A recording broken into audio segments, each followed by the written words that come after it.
A very good evening to you all. Thank you for joining us for the 10 o'clock edition of the UBC News Tonight. My name is Wadulo Arnold Mark, and it's going to be an hours-long bulletin. So do sit tight. Let's give you these news stories. In our top story tonight, President Yoweri Kaguta Museveni has underscored the importance for civilians to acquire knowledge of weaponry during their ideological training sessions at the National Leadership Trainings in Chankwanzi. He asserted that individuals who have undergone such training in the science of arms can be of assistance in the event of big wars. Let's have a look.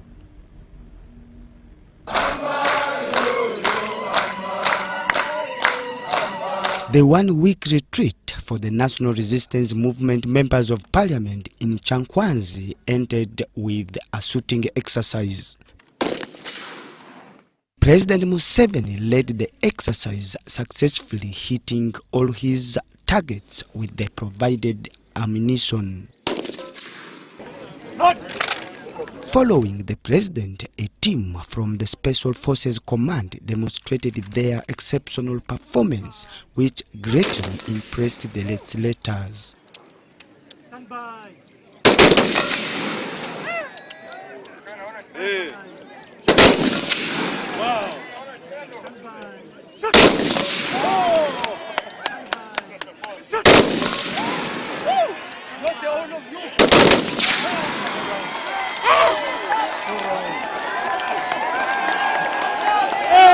Subsequently, it was now the legislators' turn to practice their shooting skills. Speaking shortly after the range shooting exercise, President Museveni underscored the importance of civilians to acquire knowledge of weaponry during their ideological training sessions at the National Leadership Trainings in Chankwanzi. Ours is the People's Army. So we normally encourage the civilians to learn the science of arms. This is part of the strategy. In the case of a big war, you need numbers.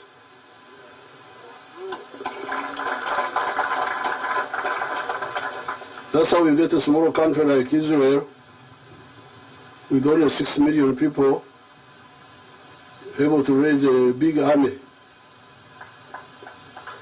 because they train and go back home to do other things. The army which stays in the barracks is small, it's not big. That means that you have got people who can fight, but whom you don't have to pay all the time. You only pay them when you call them, what they call mobilization. And that's how you can maximize defense. So this is a system that started when you come from the bush. That's why we have the reserve under Otema. He also re-echoed his message for the new legislators to fight corruption in Parliament. But the first thing to do for you is to fight corruption. Because if you don't fight corruption, all these things we are doing will be for nothing. They will steal the ration of the army, they will steal money of the government. So what we discussed yesterday is, all this time we have been discussing, is now your new challenge. Don't tolerate any corruption. If anybody comes to bribe you, you say, why are you bribing me?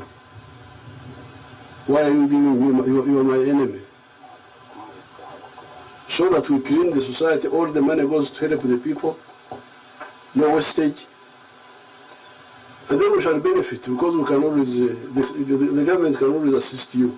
Director of the National Leadership Institute, Colonel Okey Rukogota, says his leadership will continue to strengthen the shooting skills of the civilian authority. It's very edifying, sir, that you continue to strengthen our masses with the means and ways of defending our democratic process, our transformation process, and our revolution. Philip Aguta for UBC News in Chankwanzi. The Prime Minister of Uganda, Robin Nabanja, has employed internal auditors to be patriotic when executing their duties. The Premier was this morning opening the 20th Annual Internal Auditors Conference at Speak Resort Hotel Munyonyo here in Kampala.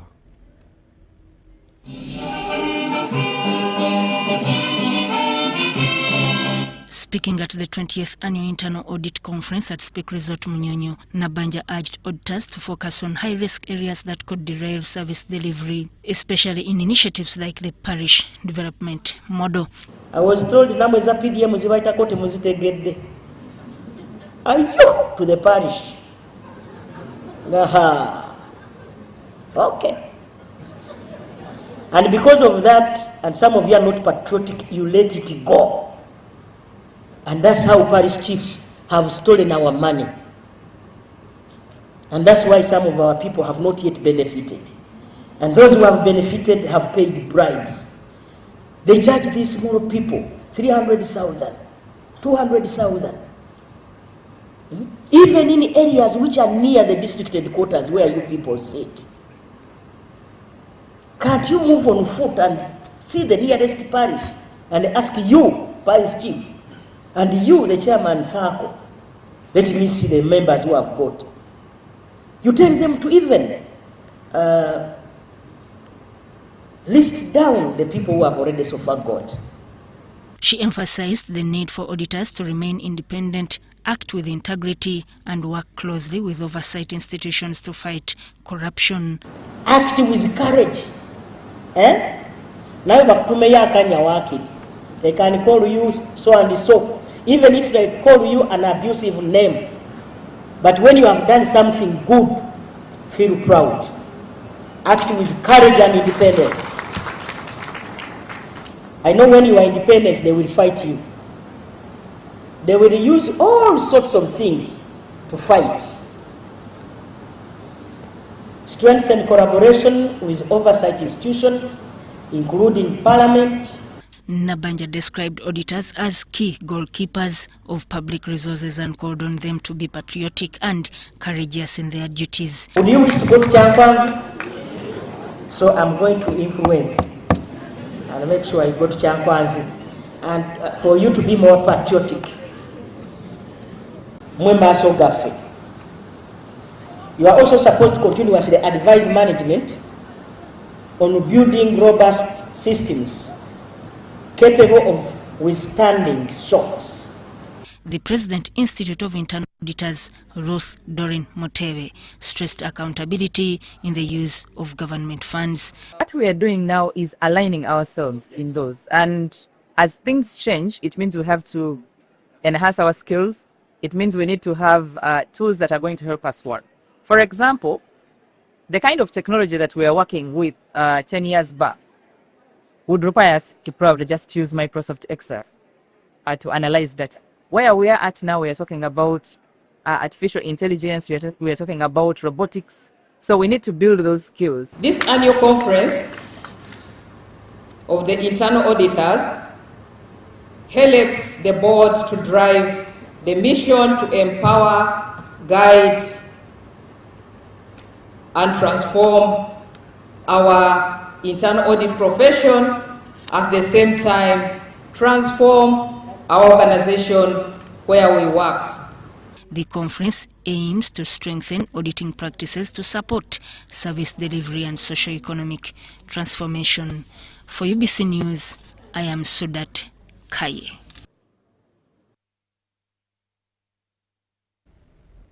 In more UBC news, at least 7 people have been arrested, 50 illegal sand mining boats destroyed and 8 trucks impounded in a joint operation by NEMA, Ministry of Water and other sister agencies. The operation targeted hotspots in Impigi, Kalungu district, along the busy Masaka Road, one of the hubs of illegal sand mining.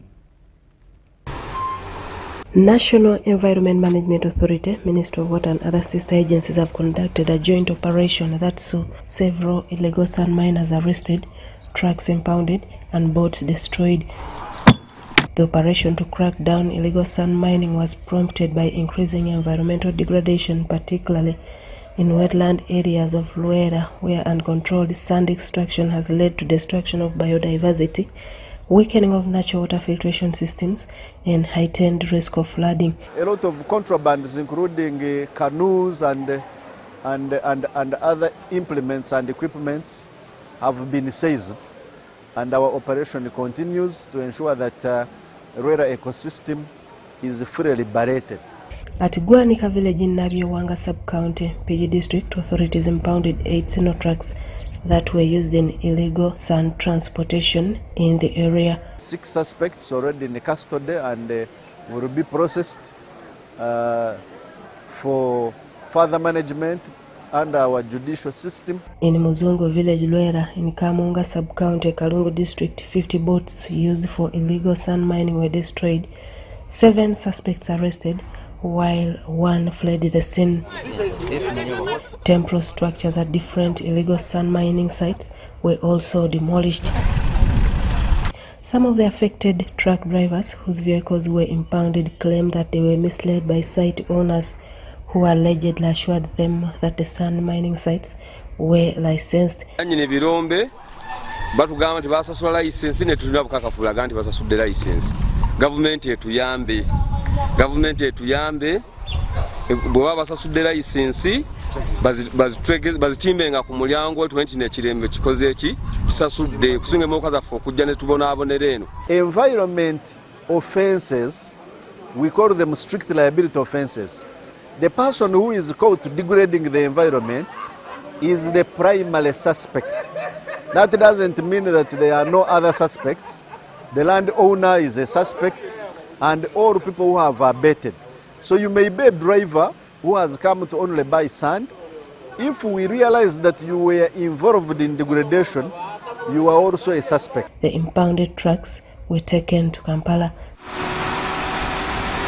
The area L1 chairperson Ronald Semanda says the operation was long overdue, citing the devastating impact of sand mining on local infrastructure.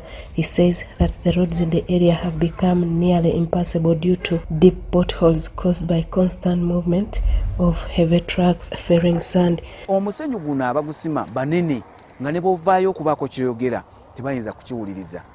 Era ekisinga okunnuma nti kwe kusemberera ekkubo lyaffe lino lye bali mu kukola nga tusuubira okutambulirako obulungi ate era bazemu baliwo omuggodde.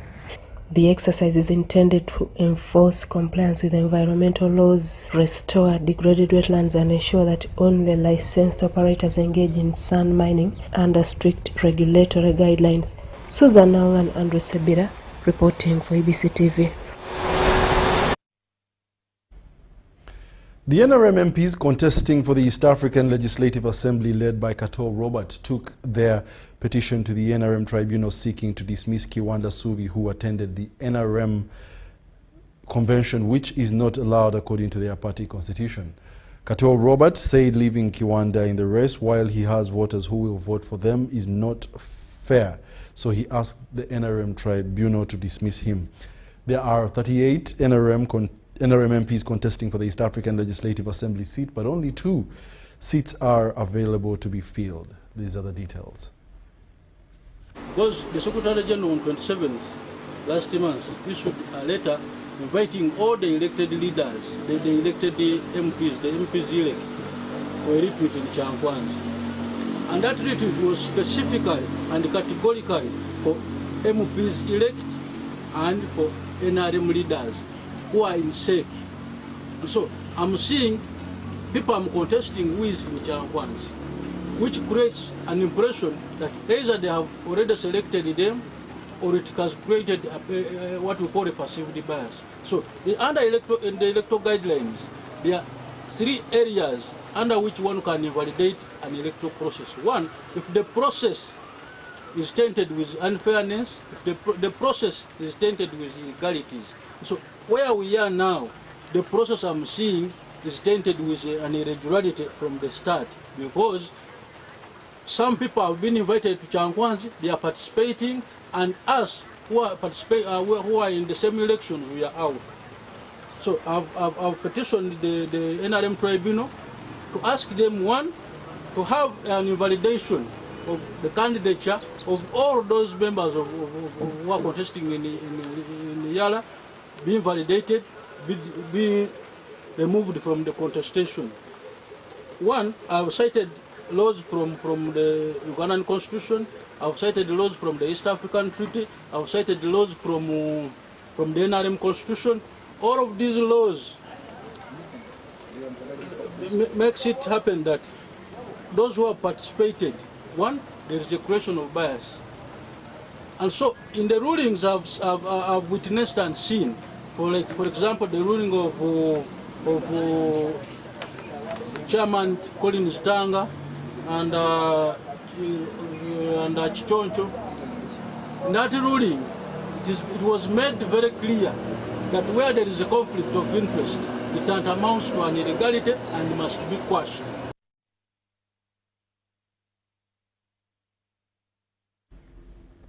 The Ministry of ICT and NITA-U have concluded a the two-series digital training program on assistive technologies for visually impaired persons and persons with disabilities. This training program aims to increase adoption, introducing digital tools and turning innovative digital ideas into practical skills for the visually impaired persons and persons with disabilities.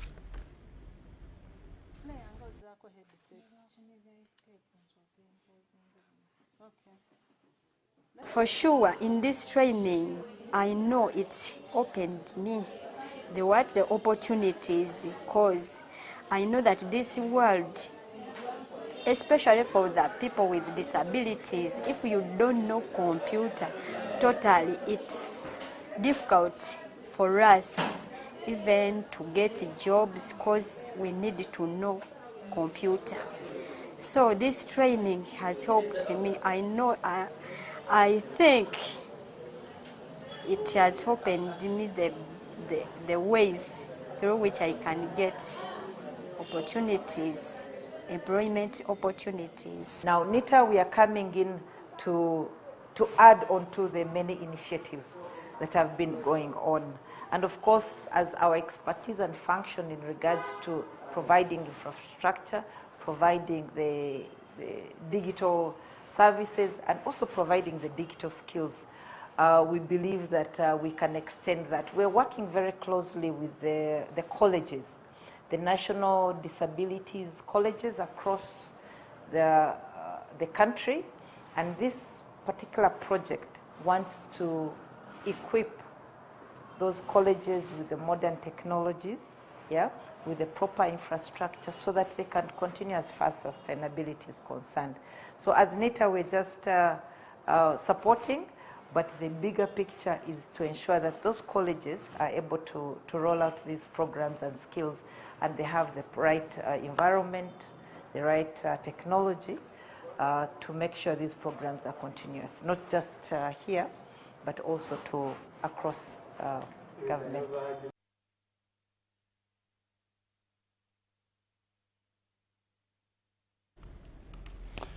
The Minister for Works and Transport, Edward Katumba Wamala, has launched the Serene project, which targets building national capacity for hazard modeling and response. The project, under the National Building Review Board, aims to strengthen building review standards and the implementation of set regulations. Executive Secretary. The Scientific Evidence for Risk Engineering Norms and Education project is intended to strengthen scientific assessment of risks in the construction ecosystem.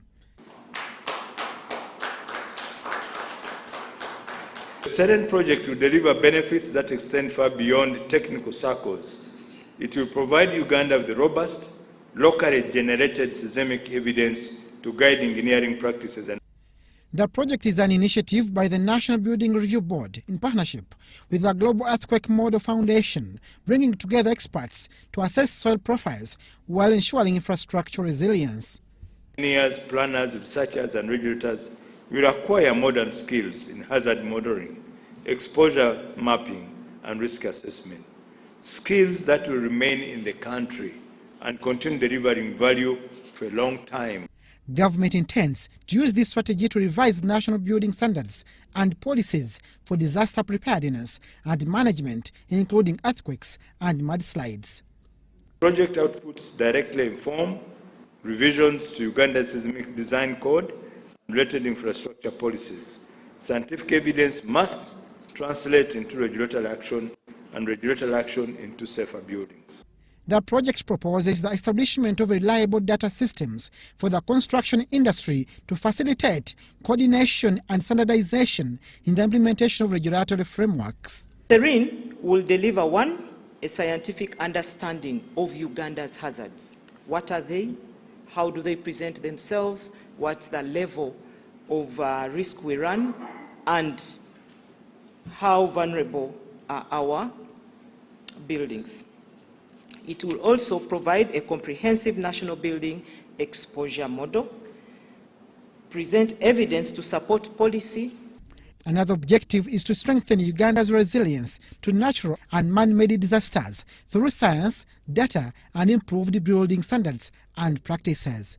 The scientific basis to inform future updates to the Seismic Code of Practice of Structural Designs, the National Physical Development Plan, the National Physical Planning Standards and Guidance, and the National Policy for Disaster Preparedness and Management. The project comes at a time when Uganda has just passed the Building Control Act 2026, and it is expected to be instrumental in enforcing regulations embedded in the law.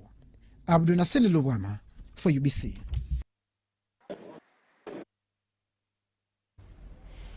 Government has been challenged to conduct regular supervision to schools that ensure that food served to students and pupils meets the safety standards.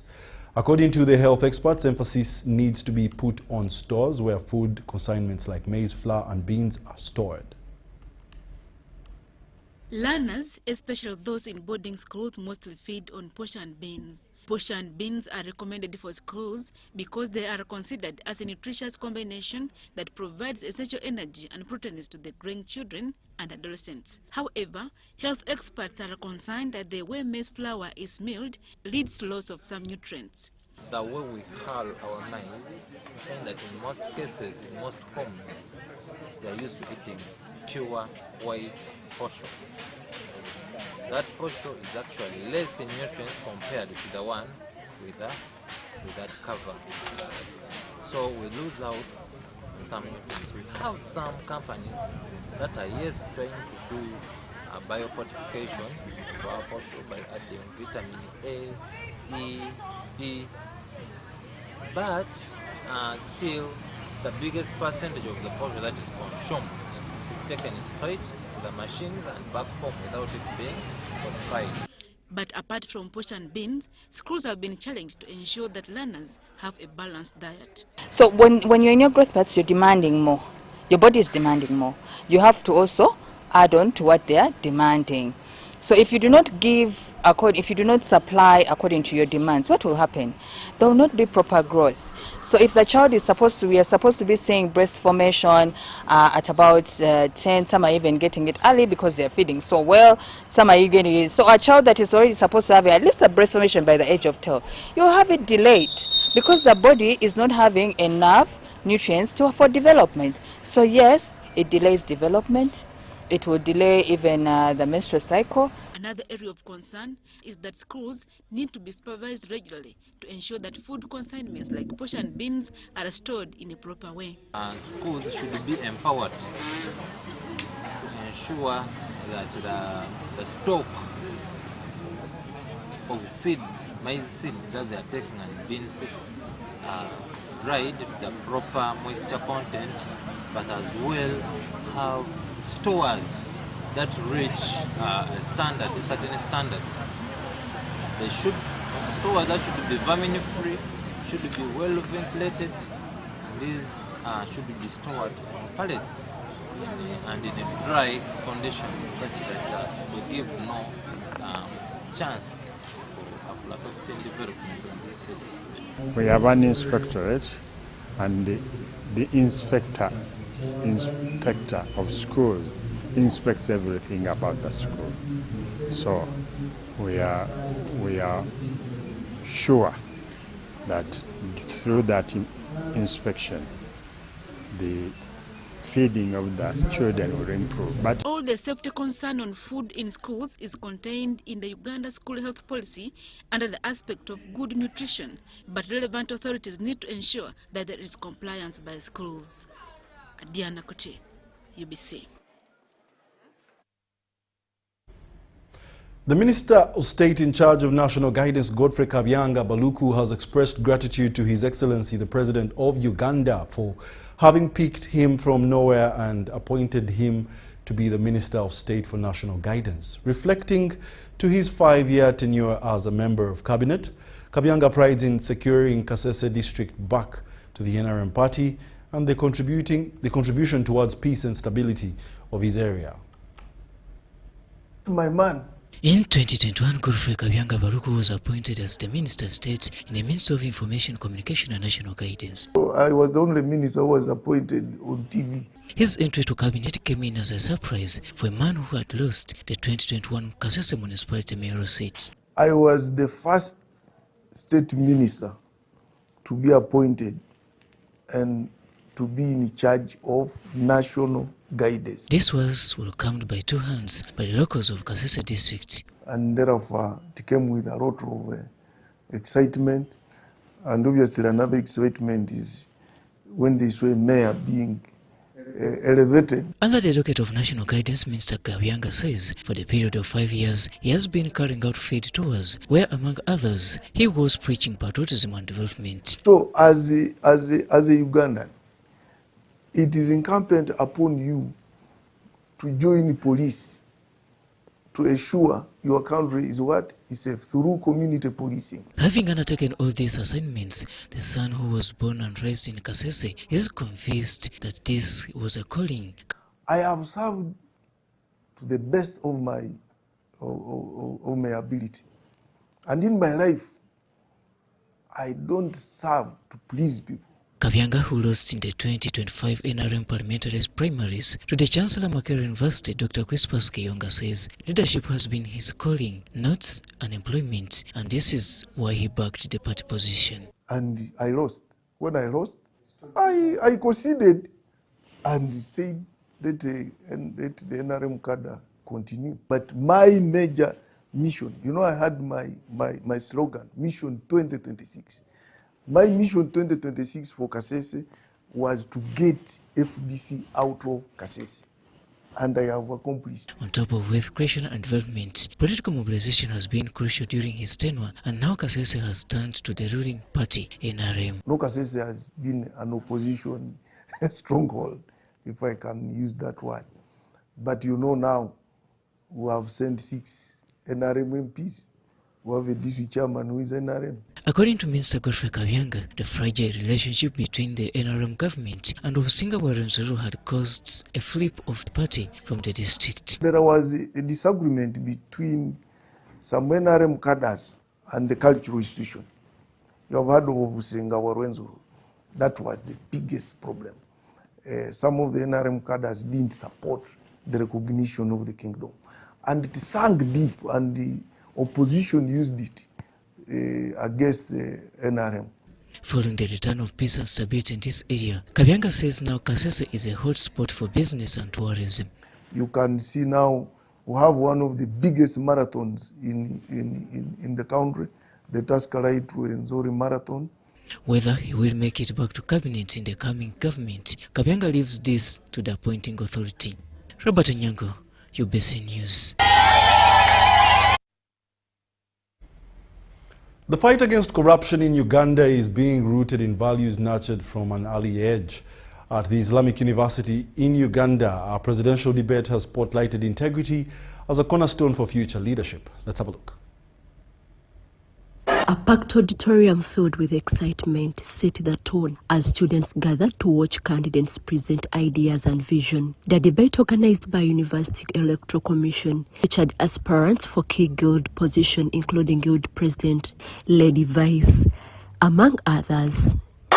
Candidates emphasized values of integrity, accountability, transparency, and inclusive leadership as essential in shaping a corruption-free society. Students need to be represented. By them being represented, No one else can come in this particular position other than me. Yes, there are other people, but they, if they are not willing to come up, why not me? Expound on the issue of entrepreneurship, the issue of markets and advertising. We elucidate that the administration is very supportive and willing to hold us because they are our mothers, our fathers, grooming prudent, elect students that will be significant in the field. Then we decided also to help those people in year one.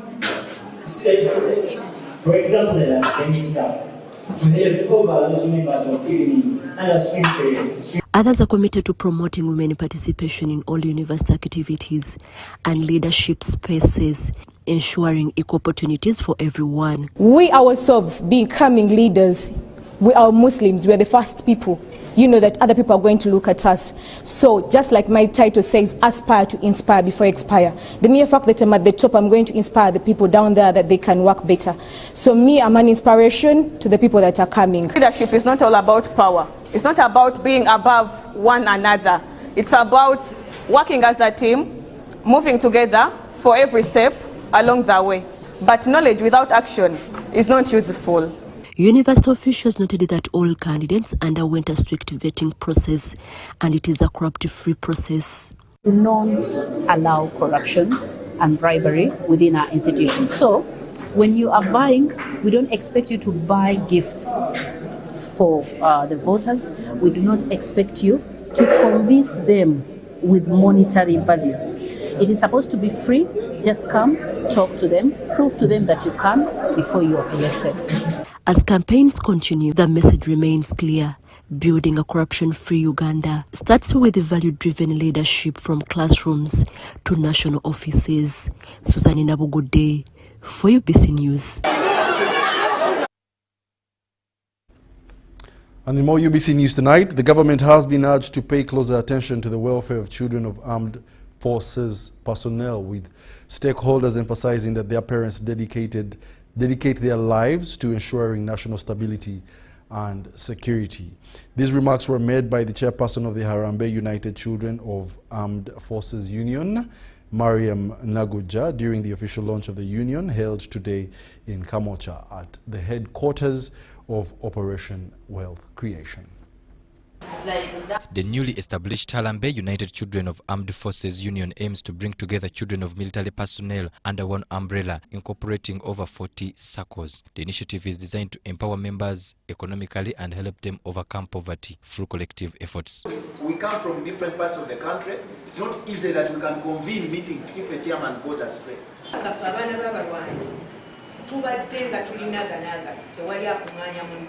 We also have investors through the connection of the leadership of OWC. This executive and the board of governors to run this exercise for the next 1 year. We say yes?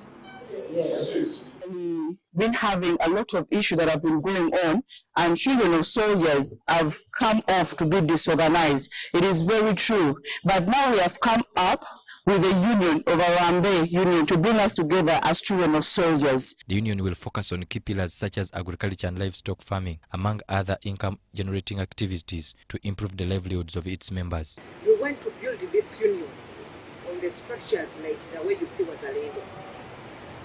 Because when you look at our country, Uganda, Wazalendo has a very big impact on our country.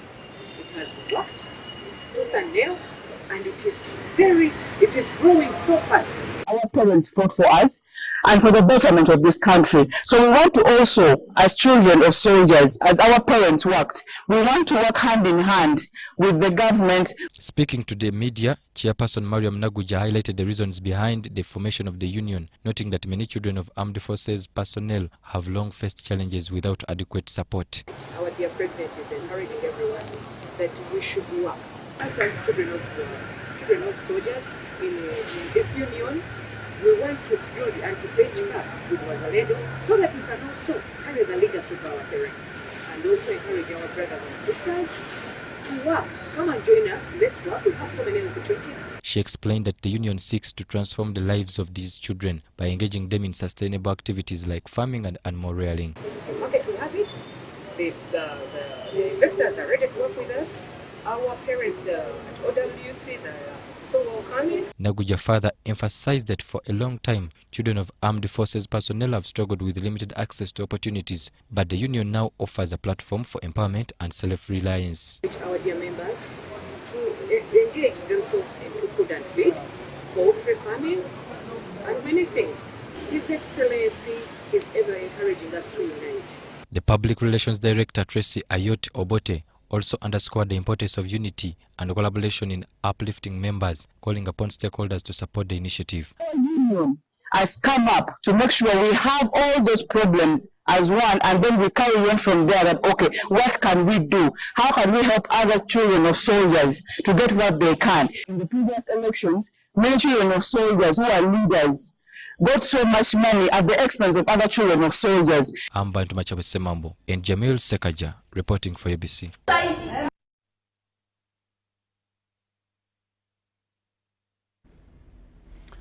And in the world of business, Absa Bank, Uganda's profit for the financial year 2025 increased by 25.1%, while customer deposits grew by 46.4%. The bank attributes the growth to a relatively resilient economy supported by strong domestic demand and ongoing infrastructure investments. We have a report.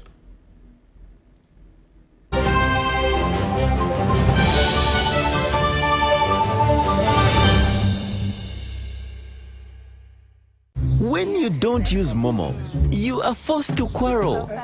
Mama, balance? Mama, nkwenye kumitano. Abantu abakuluma atandise obuyayi mwena. Obuyayi obuliga. Iwe. Ngobi yanko banjo. Sente dange nizade kolera ngobi nakolera sente dange. Save yourself from quarreling. Use the Momo app or dial *165*3# to pay and enjoy zero charges below 5K. That's the power of Momo.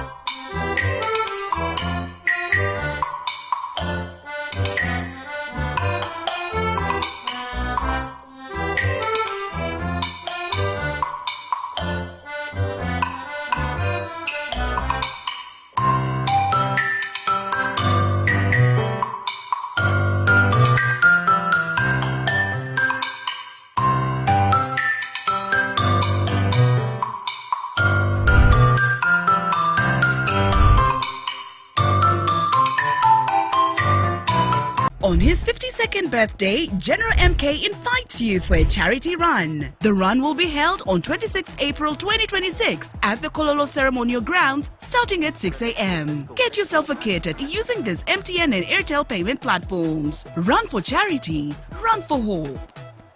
Run for charity, run for hope. When you don't use Momo, you get insulted by strangers.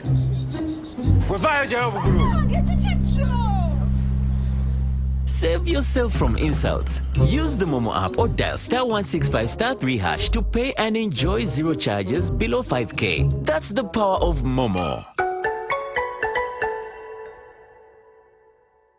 Some people think when a woman starts leading in business, the home will suffer. But many families are discovering the opposite.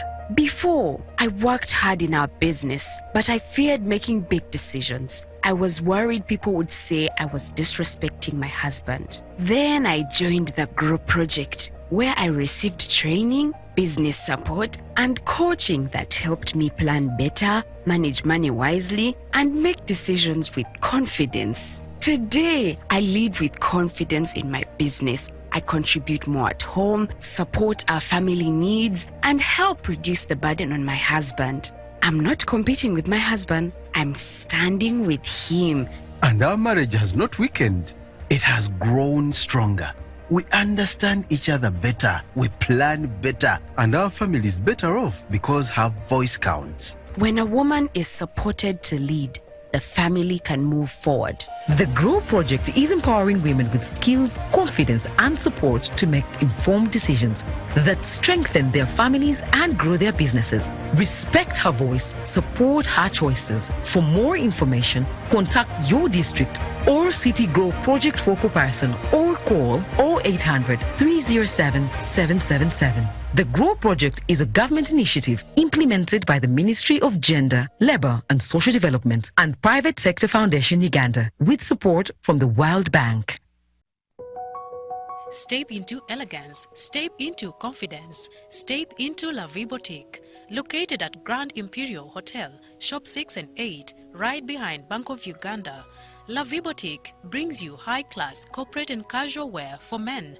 From sharp designer suits and crisp shirts to stylish casual t-shirts, tracksuits, shoes and accessories, we've got everything to make you stand out. Call us on 0772 419 181 or 0705 555 558. La Vie Boutique, where class meets style.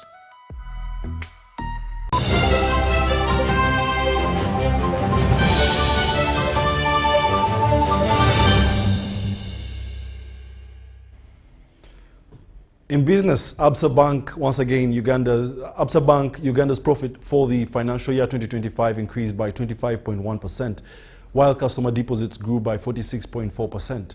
The bank attributes the growth to a relatively resilient economy supported by strong domestic demand and ongoing infrastructure investments. We have a detailed report.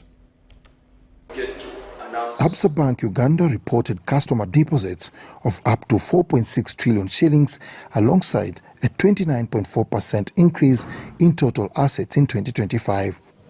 Our growth also is closely tied to the positive impact that we are creating in society. In 2025, we continued to invest intentionally in priorities that support our long-term progress. We mobilized financing for clean energy, e-mobility solutions, including the $50 million facility to UDCL that I spoke about, for smart grid and energy storage, $62 billion to water credit and mogul loans for electric commercial motorcycles, $9.5 billion via UECCC to Greenlight Limited for off-grid solar deployment. The growth, according to David Wandera, the Managing Director, Absa Bank Uganda, improves its ability to extend credit as demand for financial services continues to expand. Wandera says customer-focused strategies contributed to balance sheet growth and improvements in service delivery, while regional operations supported cross-border transactions. The Uganda shilling, based on the Africa Financial Markets Index, was one of the top-performing currencies in Africa last year. At the same time, we saw foreign direct investment flows of approximately $3.5 billion, largely linked to oil and gas, infrastructure development, and these reinforced the medium-term growth outlook for Uganda. Uganda was also ranked third on the Africa Financial Markets Index, reflecting continued progress in these pillars that it measures market depth, access to foreign exchange, and overall financial stability. We had very good growth in the retail bank, Obugalo to the retail guys. Moses just joined us, and clearly that's the kind of performance he's churning out. We have also seen business bank producing 15% of what we churned out, Obugalo to them as well. Uganda's economy is projected to grow between 6 and 7%, according to the World Bank and IMF, driven by domestic consumption, public investment, and expected oil production. The anticipated start of oil production is expected to boost economic activity, with potential spillovers into sectors such as agriculture, manufacturing, and regional trade. Dennis Igoa for UBC Business.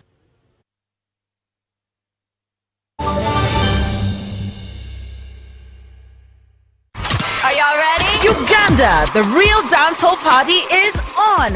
Africa One presents Safari Beats featuring the queen of dancehall straight from Jamaica. Big bumper girl, Spice. Stay down there, girl. Stay down there. My time you wind up. Let them know say that nobody can stop me shine up. Spice. She's checking in to taste the Rolex, jump on a boda and experience the real Uganda. Then shut it down with a massive concert at Lugogo Cricket Oval, 9th May 2026, alongside Cindy, Winnie Nwaji, and Carol Casita. Tickets are available now on Quicket, M-Ticket, *252# and FlexiPay. Powered by Nile Special. A beer unmatched in gold.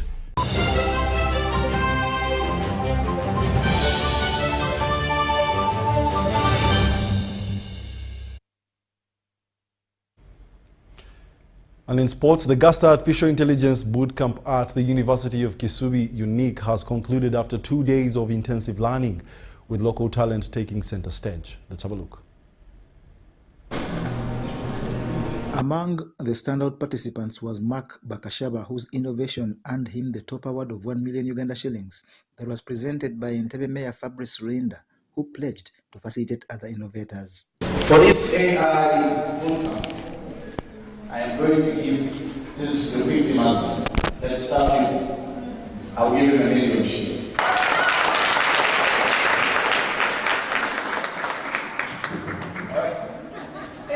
Bakashaba's idea was a mobile application that enables patients to easily book laboratory tests and reflects how young Ugandans are using technology to solve everyday community challenges, particularly in improving access to healthcare. AI does is it narrows down to the specific things that a patient might need to actually know what they are suffering from, and also be recommended a doctor that will actually be able to serve them right.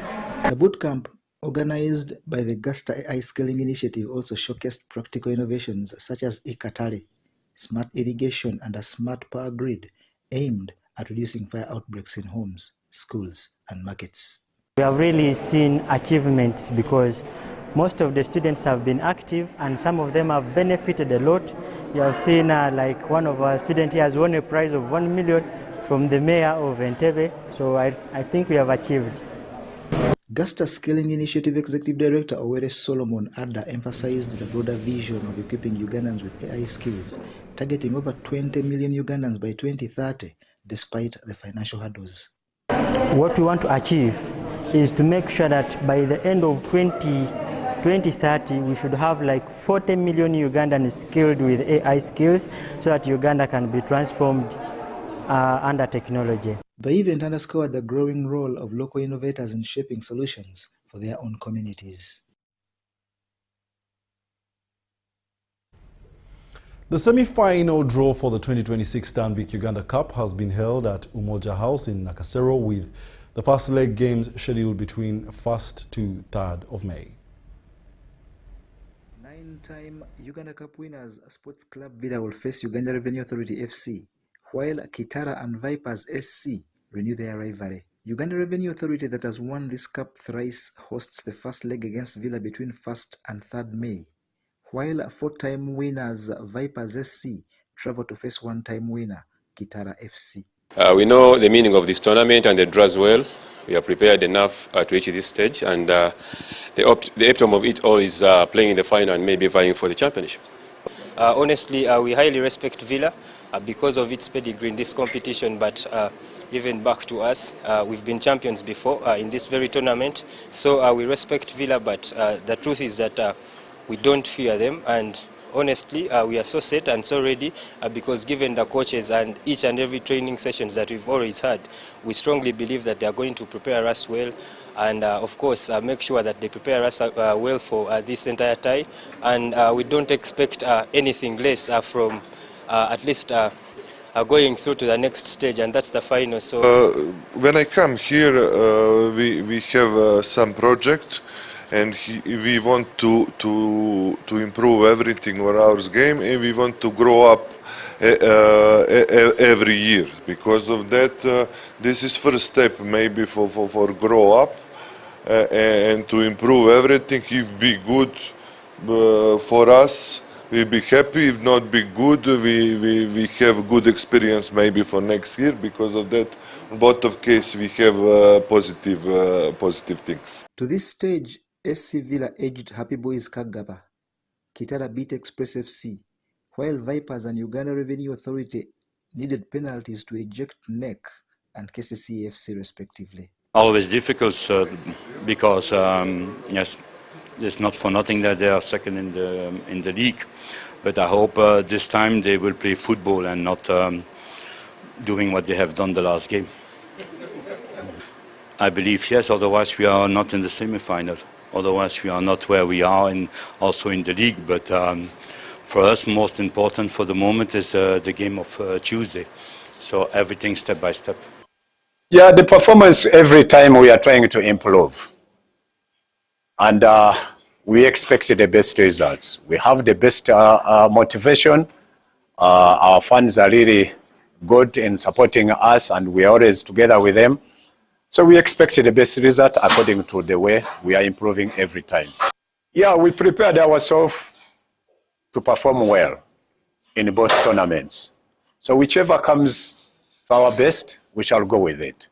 But first, the one that comes in our hands at first is the one that we try to handle in the best way. You can expect to have the discounts on FlexiPay. You can expect to have, the prize money will be paid for the clubs. And really we'll be there with you as we have been in previous years past. I'm quite happy about the teams in the finals and in the semi-finals. I think it's going to be very exciting. I think it's going to be very intense. But I think we have the best teams in the semi-finals. So let's let the best teams win. The second leg games will be played between 15th to 17th May.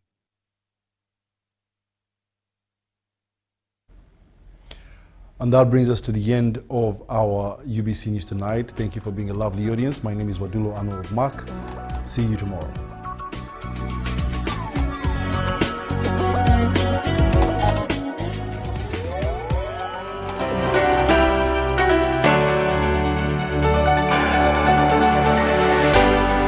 UBC, inspiring Uganda. Exercise can't be sustained